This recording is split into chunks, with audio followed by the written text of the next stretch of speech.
ഗുളിക മാറിപ്പോയടാ. എന്റെ പഠിച്ചോനെ ഓടി ഞാൻ കേളപ്പാട്ടിന്റെ വന്ന് നോക്കുമ്പോ സ്ഥിതി എന്തെന്നാ കേളപ്പാട്ടൻ ചോറും തിന്നിന് അതിന്റെ കൂടെ തന്നെ ഗുളിക കുടിച്ചേന്. കുറച്ച് കഴിഞ്ഞ് നോക്കുമ്പോ കേളപ്പാട്ടന്റെ പള്ളേന്ന് ഒരു സാധനം ഇങ്ങനെ ഉരുണ്ട് കളിക്കുക. എന്തെന്നാന്നൊന്നറിയല്ല, എന്തെന്നാ ഗുളിക മാറി കഴിച്ചല്ല.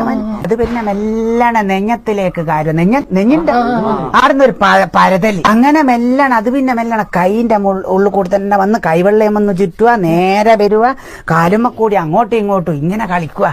ഇത് ഏകദേശം ഒരു പൊലച്ച 4 മണി വരെ കേളപ്പാട്ട് ഇതും കൊണ്ട് കളിച്ചതാ. ഒരിയാന നേരം വെളുപ്പിച്ച് രതി ഞാൻ ഓടി മെഡിക്കൽ ഷാപ്പിലേക്ക് പോയി. ചെല്ലാം മോളെ ഇതെന്ത് ഗുളിക കഴിഞ്ഞിത്താന്ന് ഓള് പറഞ്ഞ് ഞാനോടത്ത് നിങ്ങൾ പ്രശ്നം ഉണ്ടാക്കറ്, ഇത് പെണ്ണുങ്ങൾക്ക് ഗർഭപാത്രമായി ബന്ധപ്പെട്ട എന്തോ ഒരു അസുഖത്തിനുള്ള ഗുളിക തന്ന്.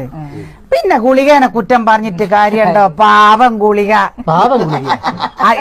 ഇതെന്തെന്നാ സംഭവം? കേളപ്പാട്ടന്റെ ഗർഭപാത്രം നോക്കി നടന്നല്ലേ പൊലച്ച 4 മണി